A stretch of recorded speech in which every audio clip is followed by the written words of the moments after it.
ओम श्री सरस्वत्यै नमः। नमस्कार। 32+चतुश्शततमी कक्षा, विषय द्विगुश्च 2123। इसके पिछली दो कक्षाओं में भी हम कर चुके हैं। आज इसका तीसरा भाग है और हमारा समास है द्वयः, 2 दिनों का समूह। तो इसमें द्वे इसका लौकिक विग्रह ये है और अलौकिक विग्रह द्वि औ अहन औ। जो अहन है वो नपुंसक लिंग है, इसलिए यहाँ पर द्वि शब्द जो है वो उसका ये प्रातिपदिक है, उसका द्वे लिया गया था। तो द्वि का जो द्वे है वो नपुंसक लिंग में द्वे होता है। ये नित्यम द्विवचन होता है, इसलिए और अहनी भी जो है अहन का अहनी भी यहाँ प्रथमा भक्ति द्विवचनम, द्वे भी प्रथमा भक्ति द्विवचनम। तो दोनों के प्रातिपदिक द्वि अहन लिए गए हैं और प्रथमा भक्ति द्विवचन का सु औ लगाया गया है। अब यहाँ इसकी समास करना है तो तद्धितार्थ उत्तर पद समाहारे समाहारे च 2151। तो तद्धितार्थे विषय, अगर ये तद्धितार्थ हो या उत्तर पदे च परतः, और जैसे अन्य पद अदा प्रधान अर्थ हो, जैसे बहुव्रीहि में होता है, या समाहारे च अभिधेय, समाहार का विवक्षा हो, तो यहाँ पर समाहार है इसलिए। और दिक् संख्ये समानाधिकरणेन, तो दिक् दिशा या संख्या इस शब्द के समान अधिकरण में हो तो समान अधिकरण में है। सह समस्येते, तो ये दिक् और संख्या इसलिए 2 हो गए। तत्पुरुष समासो भवति, इसलिए इसकी समास और तत्पुरुष संज्ञा हो गई है। फिर प्रातिपदिक संज्ञा करनी है, तो कृत तद्धित समासश्च 1-2-46। तो ये कहते हैं कृत प्रत्याह तद्धित प्रत्यांताः समासाश्च, तीनों जो हैं उनकी प्रातिपदिक संज्ञा होती है। इसकी प्रातिपदिक संज्ञा होने से सुप का लुक हो जाता है। सुपो धातु प्रातिपदिक यो हो 2472। तो सुपः जो विभक्ते, तो सुप विभक्ति का धातु संज्ञायाः प्रातिपदिक संज्ञायाः, दोनों में से धातु की अगर संज्ञा हो जाती है या प्रातिपदिक संज्ञा हो तो उसकी सुप विभक्ति का लुक भवति। तो ये लुक हो गया तो द्वि अहन बन गया। अब हमको यहाँ पर इसकी द्विगु संज्ञा करनी है, तो संख्या पूर्वो द्विगु 2152। ये 2152 जो है ये 2151 के बाद में ही आ रहा है, इसलिए यहाँ पर इसकी अनुवृत्ति आती है तद्धितार्थ उत्तर पद समाहारे समाहारे च इति अत्र।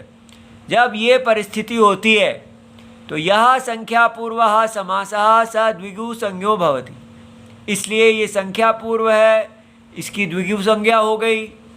तो द्विगु की तत्पुरुष संज्ञा द्विगुश्च 2123, ये हमारा प्रकृत सूत्र है।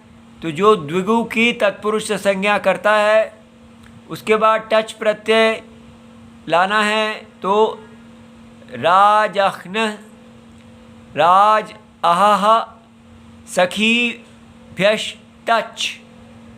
तो राजन अहन सखी इति एवं अंतात, जो इनसे अंत होने वाले हैं, तत्पुरुषात जो तत्पुरुष है, प्रातिपदिकात और प्रातिपदिक संज्ञा है, तो टच प्रत्ययो भवति, तो इससे टच प्रत्यय हो जाता है।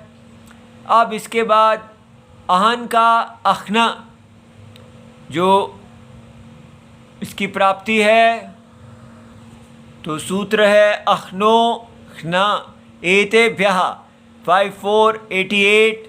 ये कहते हैं कि ऐसा सूत्र, ये वाला सूत्र जो है इति वक्ष्यति, ये 88 है, ये 91 है, तो ऐसा सूत्र कहा जाएगा। तो तस्मिन् पर भूते, ये अगर सूत्र का जो टच है ये बाद में हो तो अहन नित्य तस्य अह्नः अह्न इति, तो उसका जो है अह्न आदेश हो जाता है,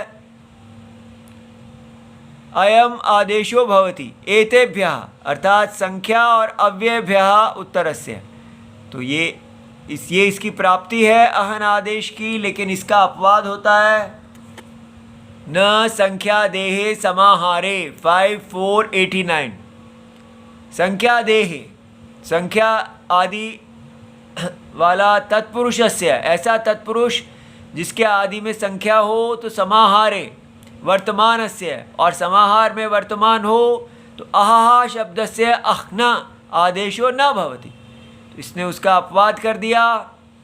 तो हमने अपना यण संधि कर लिया। इको यणचि 6177 इकः स्थाने यण आदेशा भवति अचि परतः, ई इक है अचि है, दोनों के स्थान में यण आदेश हुआ तो द्व्यणः बन गया।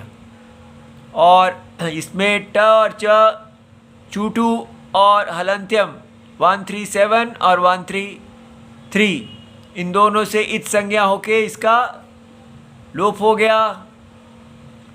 और उसके बाद अब हम इसका पुलिंग करना चाहते हैं, तो रात्राह्नाः पुंसी 2429, तो कृत समासांता नाम निर्देशः, ये निर्देश जो है वो कृत समासांतों का है। तो रात्र अह्न अह इति एते पुंसी भाष्यन्ते, तो ये यहाँ जो है इसका पुलिंग हो जाता है। फिर अब इसकी टी लोप करनी है, तो नस्तद्धिते 64144 नकारांतस्य भस्य अंगस्य, ये नकारांत भ संज्ञक अंग है और इसके टेहे लोपो भवति, इसकी टी का लोप हो जाता है। टी क्या है? अचोन्त्यादि टी 1164, अचा नाम सन्निविष्टा नाम, सारे अचों में जो है क्या है वो यह अंत्यः अच, तो अंत्य अच अ है इस अंग का, तो तदादि उसके आदि रखते हुए शब्द रूपम टी संज्ञो भवति, तो अन शब्द रूप जो है उसकी टी संज्ञा हुई, उसका लोप हो गया, तो हमारे पास द्वे ह रह गया, ये अ इसमें चला गया। उसके बाद हमने ये यचि भम ने, क्योंकि यहाँ पर भ संज्ञक है होना चाहिए था, तो लोप होने के लिए यचि भम बताते हैं कि ये भ संज्ञक क्या होता है। तो यकादौ अजादौ च स्वादौ सर्वनाम स्थान वर्जिते प्रत्यय परतः पूर्वम भ संज्ञा भवति, तो इसलिए यहाँ पर अजादौ जो स्वादि सर्वनाम को छोड़ के प्रत्यय है, इसलिए ये भ संज्ञक भी है। अब ये प्रातिपदिक बन गया, यहाँ से हमने सु की इसकी पुनः शुभ औजस प्रत्ययों में सु की उत्पत्ति की, प्रथमा भक्ति एक वचन में, और फिर ऊ का हलंत्यम से लोप हो गया, तो स रह गया, उसका विसर्ग बन गया, तो द्विह, ये इसकी सिद्धि हो गई। इति सर्वम शिवम प्रणाम।